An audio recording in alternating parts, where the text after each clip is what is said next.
Welcome to our international podcast, Below the Belt. Who vex lose? That's what we say. Who vex lose? Good to see you, Beatrice Selby. Beatrice is always here, first in line. Good to see you, Beatrice, first in her seat. She is in VIP ringside, right up front. Good to see you, Beatrice, and all the other folks who are joining us. Right off the bat, today we're going to be discussing the U.S. State Department, their 2021 country report on human rights practices, among other things. And believe it or not, guys, believe it or not, I got some company here in the studio with me. I am not alone. I got backup today. So y'all don't come around. We funny. We tag team in this thing. We are fired up, guys. We are ready to go. I have none other than the one and only Amanda Walton Desire, our co-host from FYI. She's with us below the belt today. Member of Parliament, AWD. Welcome to the podcast, ma'am. Thank you, Sharon. Good afternoon to our listeners. It's certainly a pleasure to be here with you this afternoon. Mm-hmm. Mm-hmm. What do we have going on today? There's so much happening. There's so much happening, and there's so much for us to cover. And we're going to have Amanda take that back from the top for us. Welcome, Amanda, AWD, to the podcast. Thank you, Sharon, and good afternoon to our listeners below the belt.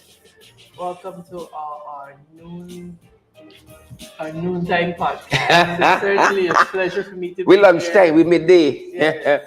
Yeah, I'm happy Amanda said noon because people have lunch differently. We just assume everybody, like, guys, it's 12 o'clock, it's lunch. So But that's not for everybody. it's not for everybody. Guys, if you're hearing us loud and clear, let us know that. Good to see Roxanne Odessa. Good to see Vibert and Marilyn Thomas. Good to see all you beautiful, fantastic folks out there, live and direct. Roxanne Odessa, Onessa Ward. Good to see Sheila Hazel. Marjorie. Good to see you. Avril Jacobs, Shirley Etendry. Good to see all you fantastic folks. And we actually have a new theme song that we're debuting today. This is new. And it's from an artist called Anton Valsom. Well, I guess you know that's Russian. Anton Valsom, Anton Valsom. And this piece is titled Rap News. Folks, we like to give attribution because we deal with credible sources. Yep. Yeah, we think he's a fantastic artist, and we found it, and we said, you know what? This sounds like us, very upbeat. Yes. Right there. Upbeat but matter of fact. Yes. kind of like your man, sir. I try. I try. Peace and power. Folks, Amanda's having lunch. I had something, take this away. I had some crackers early on. I'm still having some tea bag tea. But Amanda's having a very eclectic lunch. She's having some, is it anchovies? What are you having? Tell us some plantings. Amanda's eyes have plantain. Amanda's have plantings. It's just some good old plants and an eggs, my people. Some olives and some spring onions. That's about it. You see, nothing fun. Amanda Boji, me know she affording plants. Well, so Me need plants since last year. the secret is that I had to get up and go to the penitence market Early early Sunday morning. And then you flash And your you get MP it- ID. you get 40% discount. You get some, you get some decent discount. You get a hookup. But that's the only way I could afford these plantains. Guys, let us know if you're hearing us loud and clear. I don't know. Let us know if you're hearing us loud and clear. And we want to make sure you're hearing Amanda clearly, especially. I don't matter so much, but let's make sure you're hearing the MP. Guys, Good- let's know if you're hearing us. Yeah, good to see Deborah Clark out of Barbados. Deborah, Treat is next door by you, right? Marla Ali Cook, Debbie Apple. Treat is attending a conference in Barbados currently. And so she is closer to Deborah than we are today. Alex Boom, good to see you. Maureen Chichester, Paul, and Marilyn Ford, all you fantastic, lovely folks. Good to see you guys. Good, good. Beatrice Selby says loud and clear, Queens in the house. I think Manso and PCs. Well, Queens can be like in royalty. Your Majesty. Oh, thank you. Mhm. But thank you for joining us, guys. Yeah, Marta Harris is here. Roxanne Odessa, we have Patricia Kissoon, Diane Fordyce. Hey, Diane. Samoa says she's hearing us loud and clear. Samoa Excellent. Williams. Yep, yep, Excellent. yep. Excellent. We just That's want to that, know that that's what we want. Vanessa Lee is a present. present. I love her. I love our listeners. Love our viewers. Right? They're so matter of fact. Yes, yes, yes. And we're building quite a family here. With the ring, the FYI, the credible sources. Very much I so. think it's a very good thing that that's going on, where people know that there's a source that they can come to for credible Credible. and reliable information. And Mm-hmm.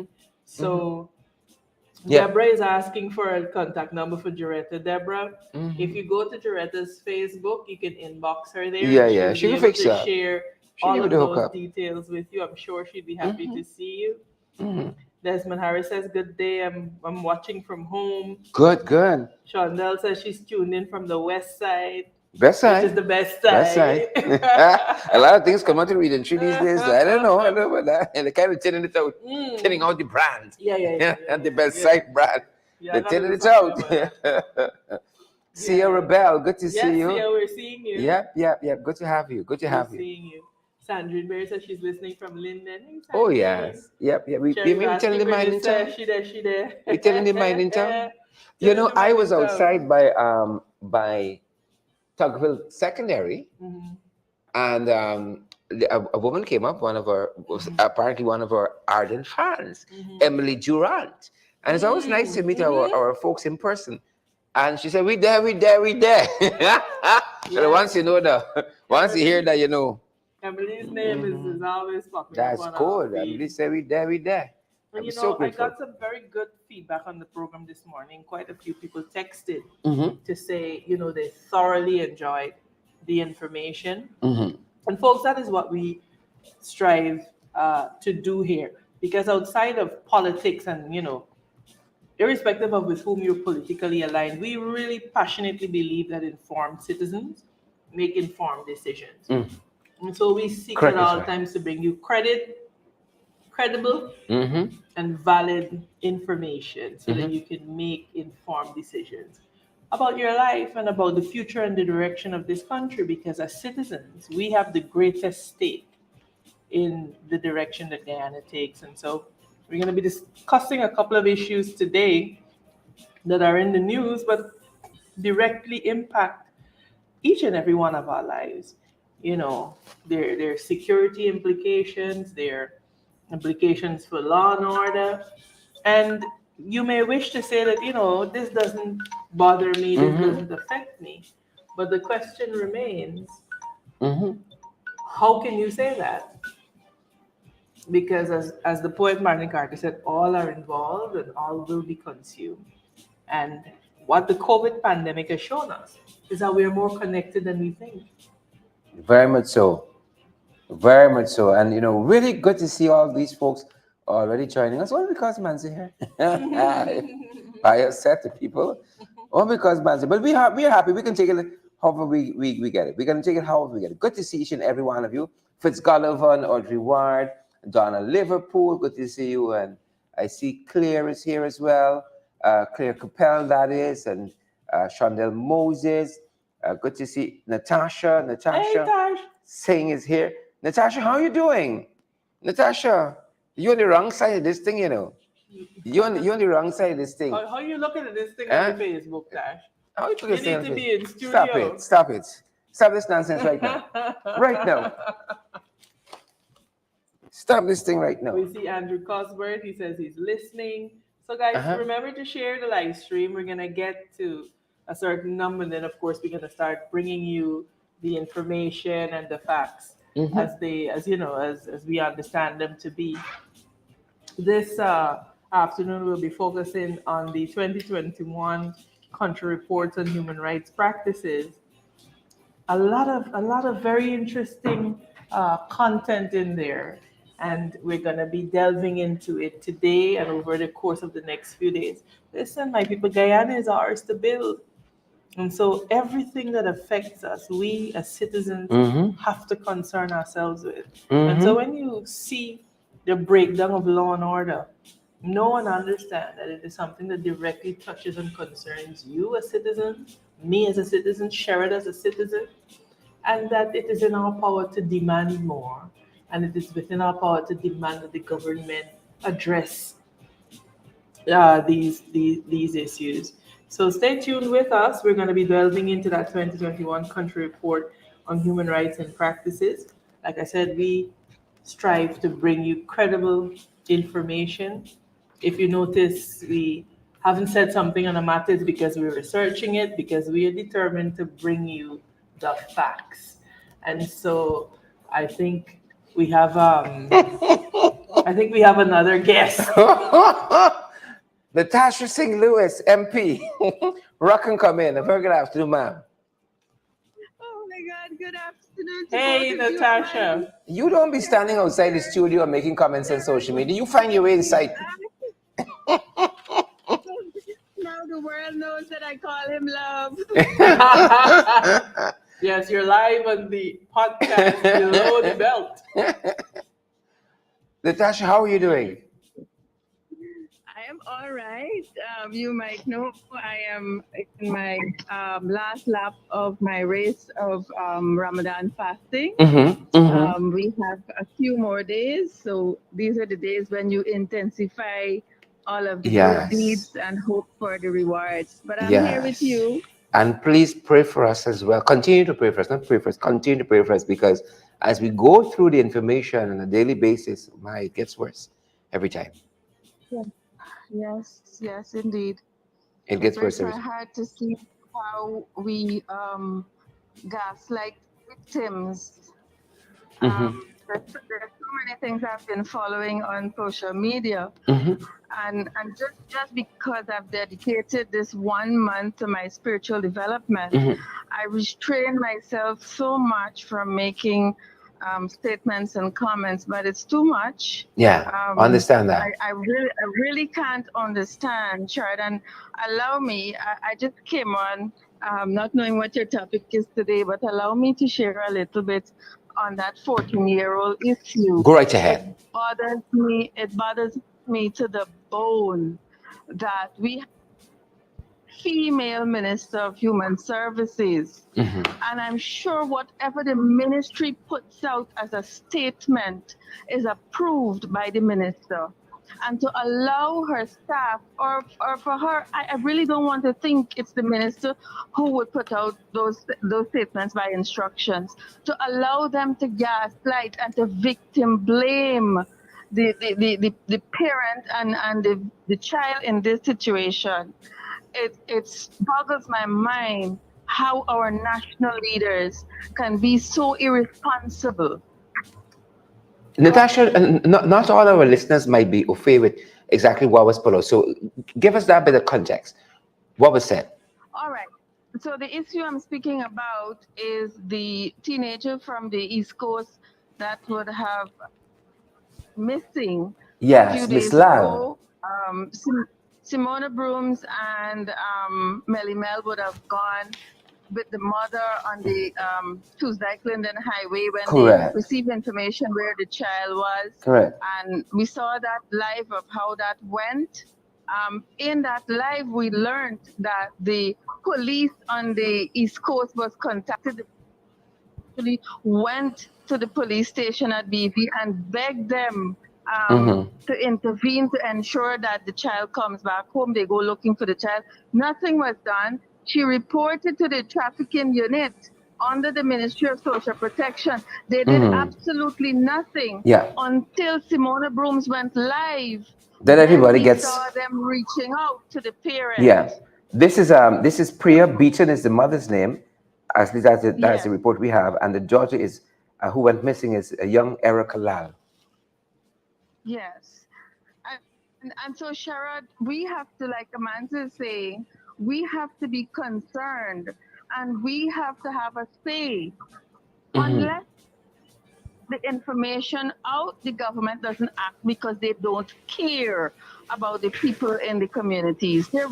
It's simple as that. They don't Yeah. care unless it becomes public knowledge, and people will shame them for Yes. their uncaring acts.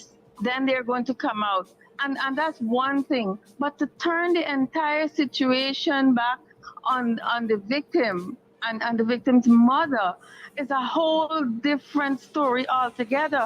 I can't understand that. Yeah, I I saw can't. one report that suggested that the mother might have been abusive to the child, and maybe that's one of the reasons I would figure the child would have left. At least that's what the report was suggesting.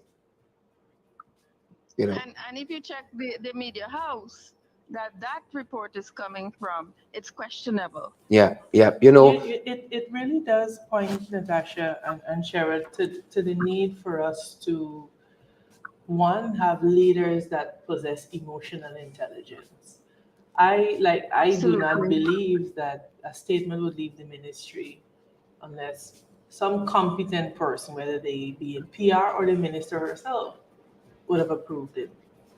The other thing that we have to be aware of is that when you make statements like the one that they would have made without a full and thorough investigation, what you're doing is that you're desensitizing people to when these young people go missing, because you're opening the door to assumptions of abuse, etc.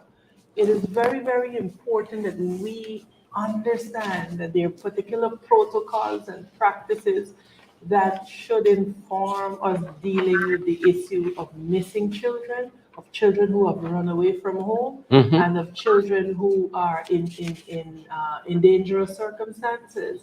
There are codes of conduct, and they are standard operating procedures to be employed. And you're seeing this government, they're not doing any of those. It is as if they are unaware that these protocols exist. And so what they are essentially doing, as you rightly said, is re-victimizing the victims of this. And we said this morning that as citizens, we have to be a little more cautious and caring in what we put out there. Look, Correct. yesterday I had the opportunity to interact with a young girl who had gone through a particular situation. She was drugged and she was sexually assaulted. And it is so painful to know that she feel like if she can't walk the street, because instead of being that love and that support, her community is basically throwing this in her face Hmm. as if it Hmm. were her fault, as if, she's to be blamed for what happened. And so we have to be careful that we do not lose our humanity in all of this. And Amanza, in relation to that particular situation you're mentioning, a spin-off of that is suicide. And we Absolutely. and we wonder why our young people are taking Are their own taking their lives. lives because here I am, something so traumatic has happened to me. And instead of my community embracing me, healing me, they're basically just putting salt in an open wound. So how do our young people heal? Where do they go to find refuge? And very, very often, what you find is that the people who end up trafficking them appear to them as angels of mercy in the beginning, winning their trust, Yeah.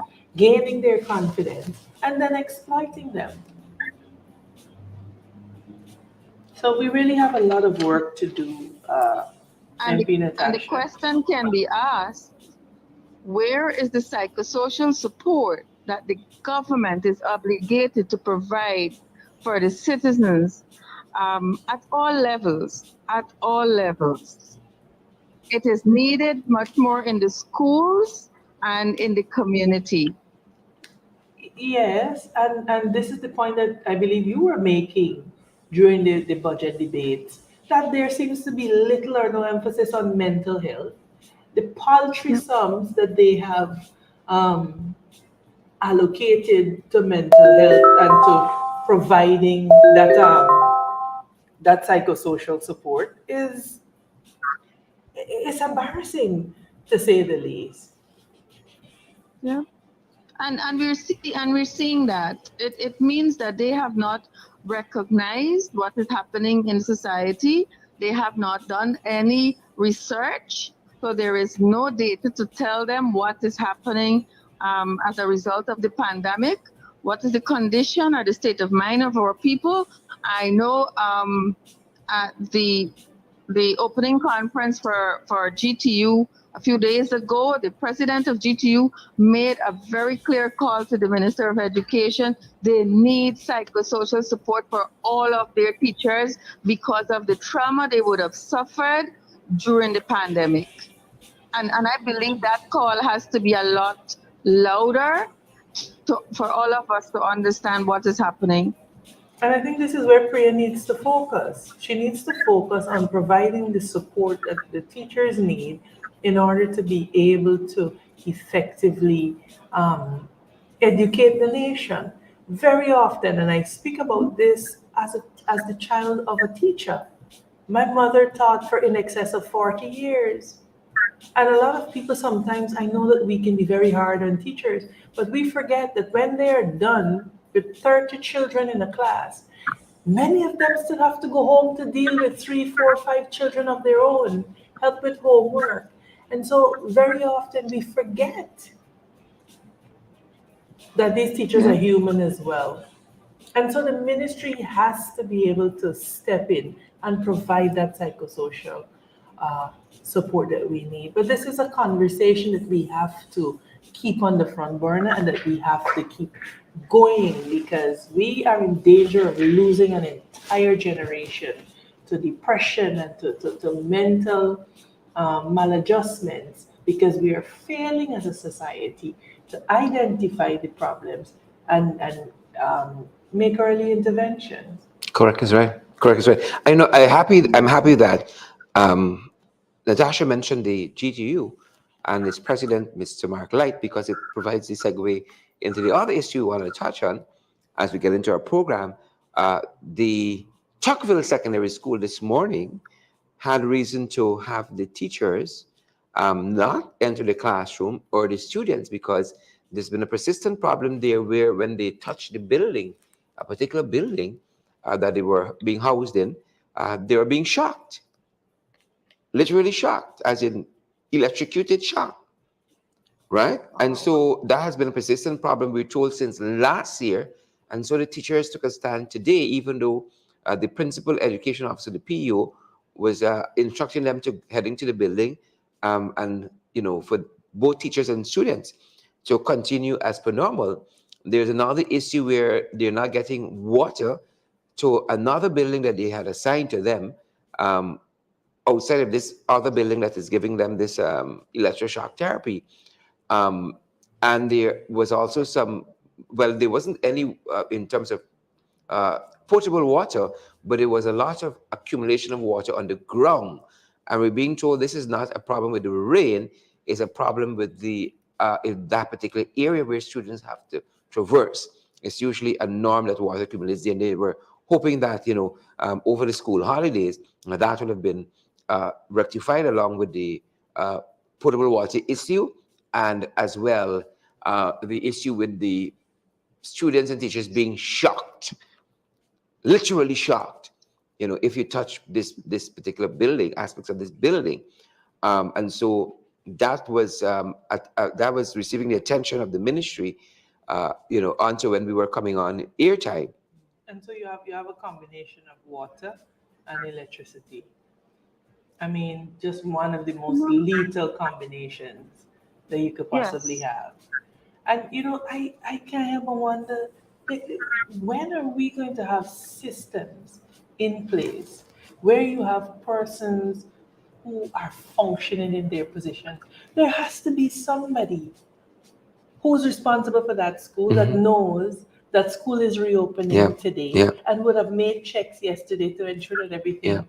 This is not rocket science. I keep yeah. saying that we are 750,000 of us in this 83,000 square miles. We are the population of some small towns Mhm. in other parts Yeah, of the world. yeah. And these minor matters we can't get right. As a matter of fact, wasn't it a 2 weeks break for Easter? Was it? 2 weeks. And I saw even the drain in front of the school had a lot of grass. Hasn't been cleaned in a little while. That looks like more than 2 weeks to me, but let's take it as 2 weeks. So, you must have a checklist, I think, as an administrator. You're reopening the school. You were saying, we need to get these things done. No, Sharad, Mm-hmm. it's very simple. The Ministry of Education has something called the non-academic standards, Mm-hmm. and it speaks to the physical facility for a learner and the teachers. By law, the teachers are entitled to a proper working environment. The labor laws provide for that. And Absolutely. the students are covered by the non-academic standards, which tells you how many students should be per square foot in a Mm-hmm. classroom, and the ventilation and the lighting, and all of that is. But the question is, like Amanza is asking about the human resource, those documents are well done and put there. How many of the head teachers, how many of the education officers will pick it up to go to Tocqueville and say, well, here is a checklist. This is what needs to be done because according to ventilation, you don't have adequate windows. According to the classroom standards, you don't have this. How many persons will do that? Yeah. That is something that should be done. So the guiding documents are there. It is the implementation. Wow. I don't want to necessarily politic on this. Some things you just gotta fix. Just let me fix it. I mean, Yes, just let me fix it. this is our nation's. It's our children. Fix it so they can go to school. I mean, some things just ought not even to be an issue. And if the reports are correct and the PO is saying to them, go back into the building, I quite frankly agree with the teachers. Why would you be asking me to jeopardize my safety and the safety of people's children? If they're being physically If you're being shocked, shocked, literally shocked, right? Why do I want to go back into that building? Right? And I don't necessarily want to say it's Priya, right? Because I'm certain you got people at lower levels who are entrusted to look at these problems and to get them Yeah. sorted out. Right? But if it's Priya, come on, we gotta do better. We gotta do better. Let me just fix it. So our children can actually just go into class and learn. But only last week we celebrated Occupational Safety and Health Week. Well, they're being shocked this week, ma'am. they're being shocked to learn this week. All right. They're being shocked this week. That is the reality of the thing. All right? No ifs and buts. That is the reality of it. MP Natasha St. Louis. Please be advised. Because we are a reactive society. Yes. We will wait until a student dies and then say sorry to the parents, or we wait until a teacher dies and then we'll go carry a card to the family. And a hamper. That can that cannot be our forward. We have to be flexible. Correct. Another issue we're following. I don't know how many of you would have been following us on this issue, but there was a Letcham woman about a week and a half ago, if not 2 weeks ago, Vanessa Francis, who was hacked to death. She was hacked to death at Papi Show back down. Papi Show back down there in Middle Maz. In the middle Mazaruni region, this is region 7, Vanessa Francis. There's a man that has been remanded for her death, Royal Bob Semple. He has been remanded for her death. But what is amazing is what this headline says coming out of Kaitra News. A dredge owner confesses to killing Letcham woman over unfinished business. And I'll just read the first paragraph for our listeners. A dredge owner who reportedly confessed to killing Letcham woman Vanessa Francis, 27 years old, popularly known as Chinese Girl, over an unfinished job at Papi Show, Bagdam, located along the Middle Mazruni River, Region 7, was on Tuesday last remanded to prison for her murder, and we know what that means, right? And this is a pandemic. And it ties directly back to what Natasha was speaking about earlier about psychosocial support. We have not stopped in this country to assess just how severely COVID, the economic fallout of COVID, We have not stopped to assess how this has affected the mental health of our communities and of our citizens. We're going along merrily, opening back the place and believing that if we throw two party here and a bashment so, that people will Yeah. forget all about it. Yeah. But people are traumatized. People lost businesses. Families were disrupted. The education of our children was severely disrupted. So there's a huge learning gap because not everybody had a tablet to go to school online. What is the government doing to address this issue? And I dare say that these are the matters that should be occupying Priya Manik Chan. Correct is Instead, she right. seems to be focusing on everything else and everybody else except that which falls under her direct purview. Well, there's a strategy there. When you deflect on the issue, you don't have to deal with it. Absolutely, but we the people must insist that she turn her gaze towards what she needs to fix in the education sector. Correct And is we right. have to begin to raise our voices and say this is foolishness and demand that these things be looked at. They're spending a lot of time and energy to try to bust the union and to disrupt the work of the GTU. Focus on delivering quality education to our children and alleviating these difficulties that always seem to plague us the first week of school. It is That's the challenge that we ridiculous, have. man. But central to our discussion today, Natasha Singh Lewis, and I hope you don't have to run off. I absolutely have to Uh, go to my midday prayers. oh, good. Ah, Thank you for having We're me. gonna let you do that. it's a joy. Only on that account. It's a joy speaking with you, Natasha. Stay well and Thank you, remember Marshall. to Continue to pray pray for for us. Yeah, us. please do. Thanks. Bye bye. All right. Have a great day, Natasha. Have a good Thanks day. for joining us.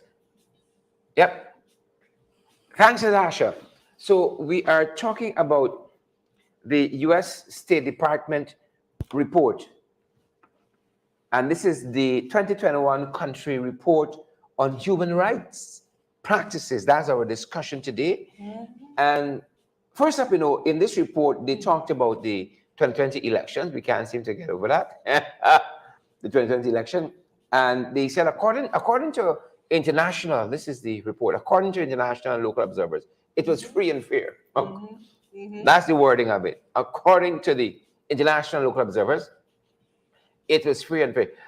You know what? Even with that said, without them saying that it was credible, right? The CARICOM report said it was reasonably credible, right? Again, the American report says, the American State Department report on human rights practices says it was free and fair, according to them, according to international local observers.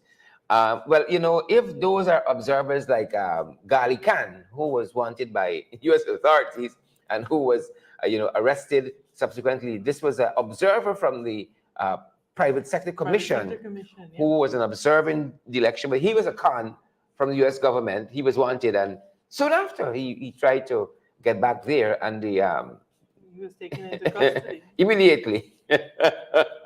So it was them kind of observers. A lot of observers got big work right now with the administration, right? The third piece of silver, they got one who is advisor on national security. They got one who's advisor on borders, all kind of fancy things. And even internationally, we have an issue where a former minister of the UNC, Ganga, is it? Yes. Singh or Prasad? I don't remember Ganga Singh. his last name. Is now being paid very handsomely Yeah. by the government of Guyana to perform certain functions at the Guyana consulate Correct. in Port of Spain. Correct. The man get big work. Right? He get big work. At least $10,000 US. He got a big Now post. the question necessarily arises: why is a former minister of the Trinidad government, a member of parliament who stood up and made certain utterances against a sitting administration in Guyana, why is he now being employed? Is it because there are no qualified Guyanese to take up that position?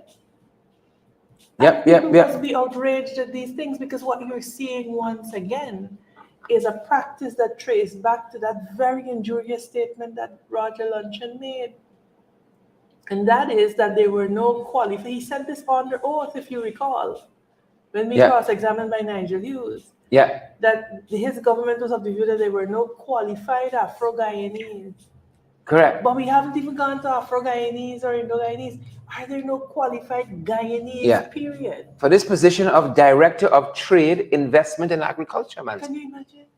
Director of Trade, Investments and Agriculture. He was a minister, as you said, in the United National Congress government, served under Kamala Persad-Bissessar in the Trinidad administration And there. he was here actively campaigning for the 2020 Yep. elections for the PPP. Yeah. Everybody get a 30 pieces. And this is what we talk about when we say to people, be careful who put in your mouth, the mouth in your story nationally, because it's not everybody that has the interest of the people of Guyana at heart. Correct, is right. And so they, Nicaragua just showed the OAS. there you go, they collaborated.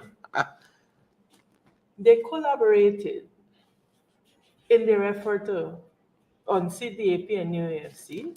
They were successful, but now there are consequences for Guyanese. Yeah. Because the average Guyanese is struggling economically, can't feed their families, struggling to find 3 square meals a day, got to pay $400 a loaf for bread. Yeah. Meanwhile, these guys are drawing tens of thousands of US dollars on the backs of Guyanese taxpayers. What it means is that them teachers are getting shocked there today, but being forced to return to work. What it means is that the public servants who have to go through rain and sun and flood to get to work, the taxes that are being deducted from them is what is going to be paid to these guys. Correct. We have to begin to wake up and to demand more and to demand better. Nothing irregular. Nothing irregular. But that being said, it's interesting, and we haven't heard a word of the administrations yet on how come Mr. Ganga Singh, former minister in Trinidad, get his work. But we know. We ain't got to ask. We know. I would have asked in my portfolio as Shadow Foreign Affairs Minister, I would have transmitted to the Clerk of the National Assembly several questions for you, Todd, asking for the designation of all of the staff. Now, the practices, the long-standing parliamentary practices that they will not provide the name of the office holder, but they will provide the designation and the emoluments. So we have requested this. We have also asked to be advised whether this post was advertised either internally or externally. And if so, we want to see the advert. Because this is not Barjagli and Irfan Ali money. This is the people of Guyana money. And so they're stewards over it, and they must be made to account for how they spend it. Yeah. No free passes. Please and thank you. No free passes. And so, again, the first bit out of this State Department 2021 country report on human rights practices in Guyana, this is in our country, we see that the Americans fell short of saying that these elections were credible. They said international and local observers said they were free and fair. That being said, another issue coming out of the report we ought to look at is the fact that, let me make sure I get this right. They also talked about unlawful killings and execution. This comes on right at the beginning of the report under Section 1 in the section titled Respect for the Integrity of the Person, Arbitrary Deprivation of Life, and Other Unlawful and Politically Motivated Killings. The report talked about the killing of Orrin Boston and as well Peter Headley. And so they took that out as unlawful killing. And well, you could pick whichever one you want to put it under. Yeah, but they've noted those two. And they have. I mean, these were two most inflammatory killings. It set, or in Boston's killing in particular, set the village of Dartmouth on the Essequibo coast really on a collision course with law enforcement, just because of how dastardly the act was. I mean, this man was in bed sleeping with his wife, and they pulled up into his house, got into his room, and shot him with his children sleeping next door. What we are seeing is a return to the dark days. And as Guyanese, we have to be concerned. We have to be very concerned because you see, the internet is such a beautiful tool. If you were to go online and pull up the pre 2015 US reports of this nature, you will see them replete with these instances. And it seems as if we had a 5 year interregnum, a pause, a reprieve, and we are back now to the same old, same old.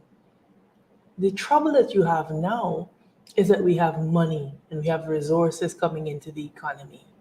And what people do not understand, or I think what we don't get, what we don't appreciate enough, is that money is an amplifier. So whatever is the condition that exists before you have money is a condition that will persist in even greater measure once you can throw money at it. And so what we will see is an amplification of all of these issues. And so I am saying to all people, we gotta wake up. Correct. We have to arise from this sleep and this slumber, and we have to understand what is about to beset us. And we have to demand that this government play its part and do what it has to do to make sure that Guyanese are safe. We're seeing a return to crime. You can't walk the streets safely anymore. Look, the incidence of missing young people skyrocketed. The cost of living is high. There just seems to be a perfect storm brewing.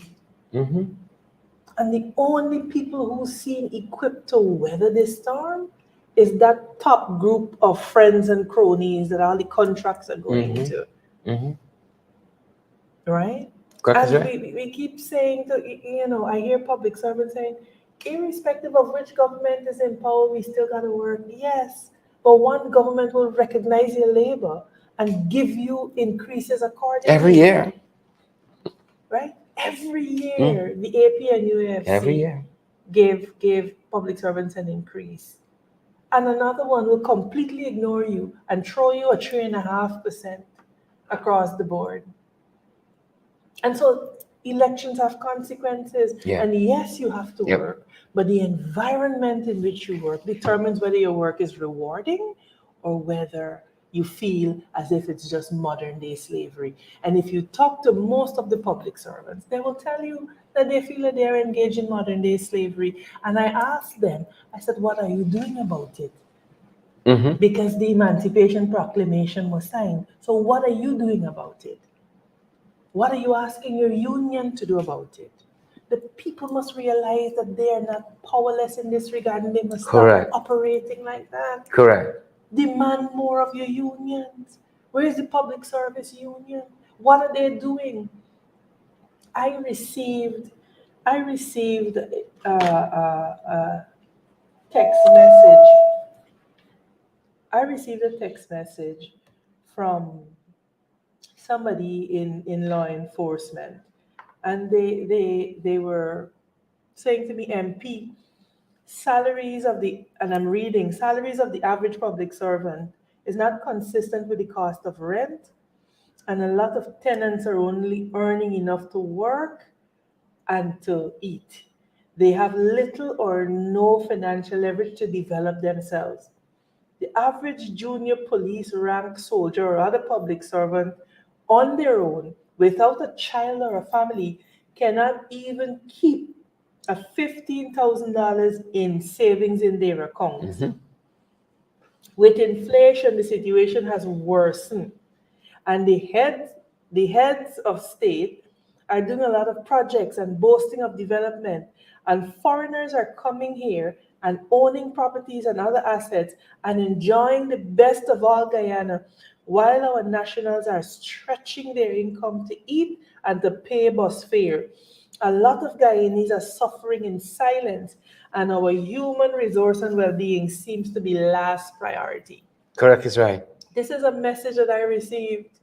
Correct is right. And my question to the individual, well, what are we going to do about it? We have identified the problem. So what are we going to do about it? And this is not just MP Amanza or MP Sharon. The What's question next? is, What's what are next? we as a collective people going to do about it? Because you see, they can easily, take care of MP Sharon and MP Amanza and so on and so forth. But if you stand united in a call for betterment in your nation, who could be upset with people for wanting more Yeah. and wanting a better life Yeah. when there is enough fiscal space to give it to them? You Yeah. know? Yep. And so that is the other nugget we're pulling out of the U.S. State Department 2021 country report on human rights practices in Guyana, in particular, that the Peter Headley and Orrin Boston killings, murders were highlighted there as well. And those stories can be found on our affiliate website, Credible Sources, at crediblesourcesgy.com, crediblesourcesgy.com. On the same topic, we're seeing in Culture News, they have pulled out that Guyanese think government corrupt at all levels. Guyanese think government corrupt at all levels. And then again, this is the U.S. State Department report on human rights. And I'll just read a couple of the paragraphs here for you. It says that a new human rights report released by the U.S. State Department has found that Guyanese citizens continue to perceive widespread corruption in every level of government and its branches. The report was released last week. The report stated that the law provides for criminal penalties for corruption by officials, and the government generally implements the law effectively. It said that there were isolated reports of government corruption during the year. An administration official investigated these reports, but there remained a widespread public perception of corruption involving officials at all levels and all branches of government, including the police and judiciary. And that is that. And I noticed they have a photograph of the Parliament building there, Yeah. accompanying the article. I know it makes a very important visual point because a number of people, um, of course, look to the opposition in Parliament Yeah. to bring representation. The reality is that what the opposition in Parliament can do is ventilate matters and bring the facts to bear because we have select committees that we can employ to bring the facts out. But the reality is that the numbers at the end of the day are with the government. Correct. And because you have a government that is not willing to engage in inclusionary democracy, they will use their one-seat majority to do what they did with the Natural Resources Bill, what they did with the quorum for the for the PAC, for the Public Accounts Committee. So when we bring the information out, we expect to be supported by the people of Guyana who understand Yeah. that they have a vested Yeah. interest in this. And so it's a hand in glove approach because you always have the numbers against you in the National Assembly. But the idea is to bring the information out. The way we were able to uncover the issue with the Sputnik vaccine, We unpack that. right? In the Parliament, we were able to discover Yeah. that. Yeah. And it was Yeah. only because we questioned and we asked. And the regional security teams. The regional security teams that they're setting up. Yeah. The Black Cross. The Black And Cross. so that is what you can do in Parliament. You have a robust parliamentary agenda, Yeah. but the reality is what it will do is bring the information to light. Because the PPP will always use the speaker, Yeah. I'm sorry to say, Yeah.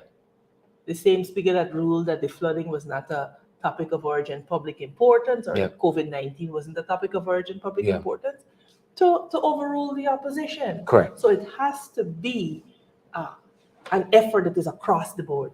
It cannot be just in Parliament. Correct is right. Correct is right. And so again, lots of work needed at every level. And you the listeners, you have a part to play as well, right? And Amanza always says, "What are you going to do about it?" Right? It's about what we allow as people. And so I know the administration is going to be scratching their heads. And I was asking Amanza, well, it was a rhetorical question of sorts in a sense too this morning about, how do these guys feel when they read this stuff? Because some of them very pious, right? Very pious and actually believe they got the proper government. But how do you rationalize this kind of stuff? Right? Well, some of them must be taking money and taking, you know, eating a bread. So they know it's true. Ain't about it then. And that is you hit on a nail. You hit the nail on the head, and I notice, like, because I read some of the comments sometimes, and people are calling, oh, you have to have boots on the ground and so on and so forth. Mm-hmm. But if you call a protest realistically, how many people are going to show up? Mm-hmm. Some people don't even have Eh? boots till it's the first day of school. How many people are going to show up realistically? And so it's okay for us to make these calls, but Yeah. if you look Yep. at all of the great movements throughout history, look at the move for emancipation from slavery. It required people stepping out on a limb and saying, you know what, we're going to ban rebellion and we are going to be a part of the struggle for better. All are involved. Look at voting rights with the suffragettes when women were not allowed to vote. Women had to decide, you know what, we are going to ban our bellies, and with Yeah. allies Yep. fought for that. Look at the civil rights movement. Mm-hmm. Martin Luther King and all of these guys, Malcolm X and all of these people face Yeah. persecution to the cost of their lives. Yeah. Rosa Parks ain't going to the back of Rosa the Parks, bus. I'm sitting right here. Too much. We said have the seat. You guys get my You understand? These things Yeah. require a commitment and a dedication. Mm-hmm. And people who decided, you know what, I am going to make a difference where I am. I will speak up where I am. But everybody is looking to somebody else to be the deliverer. Nobody's coming to deliver Guyanese. We got to deliver ourselves. Correct is right. Correct is right. That's the challenge we have right now. That is the challenge we have. It is a multitude of problems, a legion of problems, and we get in no place. And that's why we saw the kind of editorial we saw of Kaitra News over the weekend. Broken vows, articulating all of the things that the administration promised that they have reneged on, whether it is the renegotiation of the PSC, the sharing agreement, the petroleum sharing agreement of 2016. They promised they're going to renegotiate that with Exxon. Well, they're now on a different tune. They promised they're going to reopen the sugar estates. They're now a different tune. Crime is just where it is. There isn't a person in this country, I think, who haven't been touched by some criminal activity or event. Last Christmas Eve, I was in my home baking bread for Pepper Pot the next morning when I got a call at my cousin. Young man, 39, he would have been 40 this year, was shot dead. Mm-hmm. One of the most productive citizens you'll ever meet. He was a sensei. And, when you hear the amount of young people who came forward to talk about how we touched their lives, you realize it was such a senseless act of such an incredible life cut short. Yeah. My nephew was on the seawalls, I think a couple of weekends ago, Easter weekend. And, there were other folks there. And then two boys, Broccoli and his girlfriend, and robbed them, And you create a class. It just seems to be a downward spiral with no end in sight, just a degeneration. And the PPP likes it that way because what it does is that once you're distracted here with issues of survival, they're thieving over there and they're enriching themselves. And Guyanese would spend hours cussing each other on Facebook. Yeah. Meanwhile, when they're done cuss each other, they gotta go sit down and figure out what is it that I'm going to feed my family. Yeah. How is that right? And then boys just dump 20 plus billion in Gaisuko. Like in it's nothing. like nothing. It's nothing. Can't give the public servants an increase. Yeah. Can't give the nurses, the frontline workers. Old age pension has not been paid as yet. Passed since the last budget, the increase. We passed that increase and the people cannot get it. Oh, yes. But guess what? They're going to put on a Dexter Dap show and you're going to go buy hair and clothes and so on and do your nails and you're going to go to the Dexter Dap show. And you got to wonder what will be next. Now I'm saying that people should be entertained, there should be entertainment, but it is a question of priorities and not falling for the okie doke and not being distracted by these things. Yeah, you got hold of focus. Got to hold a focus. Hold of focus, people, hold of focus. That's what it's all about. Hold of focus. That's what we got to do. But we're so glad that you guys are here with us. On a lighter issue, one of our boxers performed exceptionally well yesterday, Amanda. On Saturday, that is. Elton Dari. Elton Dari. Elton Dari came off the canvas, according to this report we have here, in the final round to unanimously defeat Orlando Penalba, right? In front of thousands, they say, at the national stadium. That's why all the nights of these bands. Well, congratulations. Right? Congratulations indeed. To Elton. He has been around for a long time. He's been fighting for a while. And so, you shall reap in due season, Amanda. If you faint not. If you faint not. You're wrong a little bit, and respect and manners. Yes. Respect and manners. Congratulations. Respect and manners. He has won the WBC Super Flyweight International title. And that's the full accolade there. The WBC Super Flyweight International title. Respect and manners. I don't think enough is being done to highlight the achievements of our Guyanese athletes. I can only cast my mind back to the Carifta Games fiasco. Oh boy. I was looking. We can go there, aren't we? Yes, we will go there because this enough is enough. This is nonsense. When you look at the reception of, for example, the Bajans when their team came back, Guyana, it was just abysmal by comparison. Our athletes have perhaps performed the best that Guyana has ever performed at Carifta Games. And what is the problem is for them? it didn't. Their coming back didn't coincide with Carnival cricket or whatever. See another big jump up of music. That was the travesty. No, we laugh, but we didn't expect them to come back with anything. So there was nothing planned. That's the problem. Yeah, but right? We didn't expect. You see, if they're coming back, your fan could have taken an hour and go up to the airport and meet them. If the team didn't perform well, they'd probably be too ashamed to ask about the water and the food and so on. The minister could have gone up to receive them. Yeah. Instead, he invites them to his office. Yeah. By themselves individually. Why not as a group? Huh? Why not as a group? Why are you inviting them one-on-one to one-on-one meeting? Yeah. Divide and rule. Divide.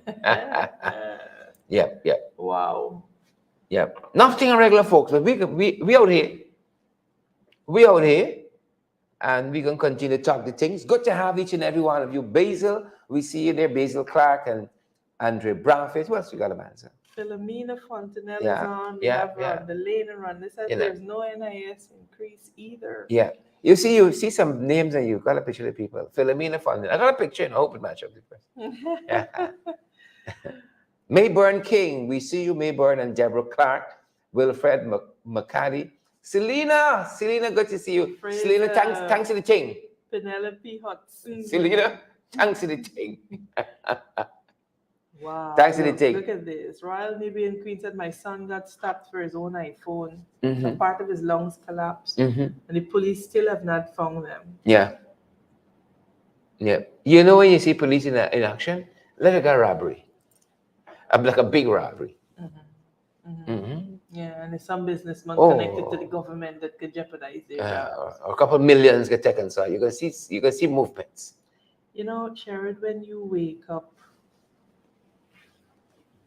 wake up, and you have to face the reality that is Guyana, it's so easy to become discouraged and despondent. Yeah. But I remain hopeful that the people of Guyana will wake up and will demand their just Amanda, a lot of people deserve. do? When they wake up and they realize what is Guyana is saying like yesterday, they say, pull back the shit over there and go back to sleep. Because they're unemployed at the home. No, right? This is true. Just pull back the shit over here and go back to sleep. What happened to the 50,000 They wake jobs? up. Well, Sabaknews was asking that in that editorial was broken promises created. because they want to know if this 600 part-time jobs is part of that. And they went on even so far to see, they're wondering if just the number, announcing the number counts because they don't know who will take it up and who won't. There's no way to track it. Sabaknews was really being living. I know it's funny over the weekend, but it's some plantain and eggs and some anchovies. They were Whatever it was. salty, boy. I've never seen anything like it. All Never this seen salty, it like boy. it. You know, what about it? But the question Yeah. continues to Yeah. arise. Why do we as Guyanese keep falling for this foolishness? Why do we keep falling for it? What is it that is in us that Jaglio could turn up and to tell us in 2012 that if he builds sugar, if he don't build Skeldon, sugar is dead. All right? He builds Skeldon. Sugar dead till they can't revive it. And he's going to come again Yep. to tell them, oh, we're going to do hemp and shrimp. We're going to do hemp and shrimp. It's them doing hemp all along, you know. See, them farm, you buying for 47 million. So it's them, Well, you know. let me, It's them. I have a position on that because I believe it is a complete waste to be burning those things. When there's a huge industry for medicine Export to Jamaica or we ain't somewhere. ready for that conversation. 47 million. We're not ready for Them that buy it up. conversation. But what is it that is in you as a human being that this man could come and lie to you once, lie to you twice, and he come to tell you about hemp and shrimp, not understanding that on the world market, people got hemp lying down rotting because they can't find a market. You can find the market. Just gonna find the market for sugar. For sure. And now they're saying that they are right sizing it. When all along, had they returned the AP and UFC government to office, they would have been farther along in this right sizing. Because you remember the plan was to give each sugar worker land to do, which some of them got at Wales, for instance. Some of them got that at take Wales back and now get taken back. Right. In the you know, Granger must be laughing, you know, because laughing that because they fell for the sweet talk, and now they are suffering, they're punishing. And I am not completely persuaded that they won't fall for it again. But we must ask, well, why are we so gullible as Guyanese? What is it that people could come fool us once, fool us twice, fool us 3 times? Hemp and shrimp? And right sizing the industry now? And these guys go back to their well air conditioned homes with their big fancy vehicles and they laugh at them. Because the reality is that the PPPC and their elites, they see people as pawns in But you know what's making I bust a big laugh? When you read an article, like, for instance, you have to take Starbuck News editorial on Saturday, the Broken Vows editorial, along with Alan Goldstein, again writing for Starbuck News, highlighting all of the failed projects in this country, you know, all of which emanated on the PPC, failed projects. And then when you hear some people say, Jack, you're bright. Yeah. You know, we're the only country in the world. You fail every exam. You come out, you get a certificate. People say, hey, there's the bright boy. Right. And you point to the Berbice River Bridge. And while it is a most convenient bridge, the cost to traverse that bridge is a problem for commuters. Now, they had a situation where there were boats. The Granger administration put in place a system of boats that used to use the old stelling so that students who had to get over to New Amsterdam to get to secondary school could cross. The PPP scrapped that. So parents, have to find $400 one way. That's $800 a day. That bridge price is a little hot because if you're driving up to Berbice, you want to go and hang out on the side. You gotta make sure you got a nice tank of gas, and then you gotta pay another $2,800 or something on that bridge. You know, it's a little thing. It's a little thing. And so the cost of development, and look at the model that they use. Strip NIS bare. I mean, Yep. NIS fighting up. You know, I look at that thing, and people don't understand this. You know, I look at that money they invested from NIS, and many times I would go at NIS trying to get help for various persons, and I look at NIS falling down. You go in some sections in NIS, the roof leaking, the roof out, but you get all this money from NIS to build bridge and all of that, you know, and NIS barely making it. It is true, and actually it's calling on them to reinvent themselves. How? When you strip. With what? With what? Right? But you know what? Again, the disregard Mm-hmm. that this government has to the people of Guyana. Yeah. They believe that they're going to build Yeah. a substandard road, turn on a couple of lights, and Yeah. Guyanese going to be like, wow, and Yeah. forget Yeah. all Don't forget the of the jumpy board. hardship. Don't forget the And jumpy that, board. To a jumping board at the head of the road. And people say, wow, this the ninth wonder of the world. Right? And in addition to that, talking about NIS, I saw somewhere recently somebody said that they've been struggling to get NIS for a woman who worked for over 20 years. right. Right. And Because people's yeah, contributions are disappearing. yeah, They can't yeah. They account said for something it. bundung and then get the record, but here was hurtful. I was made to understand. True story this. True story this. A senior government functionary, I was made to understand that his mother was out by quite a few contributions Yes. to get her NIS pension, right? And I heard a lot of authority prevailed upon the NIS officials to still pay her Yes. her pension. She was out by quite a few contributions, There is and the same thing is not being extended to other people. There is Oh, no God. justice Okay. for poor Oh people. God. Sometimes We did about 4 as a podcasts on that. member of parliament, Where do we go for justice? people tend to see you and they tend to genuflect. Oh, come and think. I am always one that prefer to observe the way the system works. So I would join the line and I'd see how the ordinary man is treated. And it is sometimes so disgusting. Pressure. So disgusting. Pressure. Where does the ordinary man go? And it happens because our institutions are not working. Yeah. And we allow disrespect. Yeah. That's where we are. That's where we be. That's what it is. But a brighter day will come. In my Amanza voice. No, a brighter day has to come. It will come. A brighter day has to come, and we will keep doing what we can do on our end. But we can only do so much. Yeah. Right? Yeah. Without the people and their support, you will never have a successful calling to reckoning for this government. And as Elton Derry taught us over the weekend, you shall reap in due season if you faint not. So we're going to continue. We're going to tarry here a little longer. We're going to tarry here yet for a little while. We must. We're talking about. So hold straight, folks. And hold the focus. Hold straight and hold the focus. And hold the focus. We are too easily distracted. But you know what? Sometimes, even in our distraction, Sharon, I often think that it's a coping mechanism. Yeah. We focus on things that we can control, and so because we know we can cuss out we neighbor good, we can do when that's now bothering us really, But the thing that is bothering us seems so insurmountable that we don't even worry with it. And we don't focus on what we need to focus on. Yeah. Mm-hmm. There's you often say that we use humor as a coping mechanism. And my mind is taken back to an old film called The Lion in Winter. It is Peter O'Toole and Audrey Hepburn. Two very, very classic actors. Y'all people be show. Y'all know Sharon. The Lion in Winter.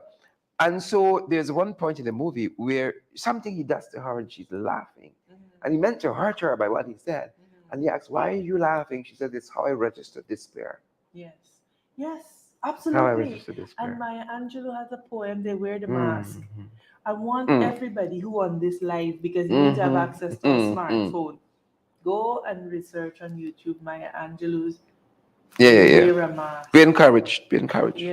And you'll see how for generations people have used humor to cope. But outside of coping, coping means okay, we can't change what we can just do, but we can change. Yes, we can. Yes, we can. Yes, we can. Yes, we can, folks. That's our time for today. At least we carry on another hour. And then we're saying, let's fight. Good to have each and every one of you here. Colin Barnwell and Selena Fraser. Selena again. Selena's. Thanks for the thing, Selena. Manners and respect and manners. Good to see you, Patricia Kisson. I can't come too close. I can't see. If I stay too far, I can't see. Lion in Winter. Deborah to see you. Clark and Edward Gonzalez is watching from the Bronx. GT Star Boy, want your autograph? GT Star Boy. Sunil Gotta get the Khan says stars. good afternoon, everyone. Yep. Sheena Hazel, good afternoon to you. Yep. Maureen Coppin Williams, one of our usual Regulars. viewers and listeners. Akila Ash. Regulars. Guys, it's always a pleasure. It's always a pleasure. Like we said, Always. we aim here to provide you valid, credible, reliable information so that informed citizens can make informed decisions. Thank you for joining us at our noontime podcast. And we have In the Ring coming up tonight at 8. In the ring. Yeah, let's fight. With Mr. Duncan. Let's fight. Bing bang bing. Ping bang ping. That's how we're going. Thank you for joining us, guys. Yep. Have a great rest of the day. Yeah, that's our time, folks. Stay safe. Stay safe.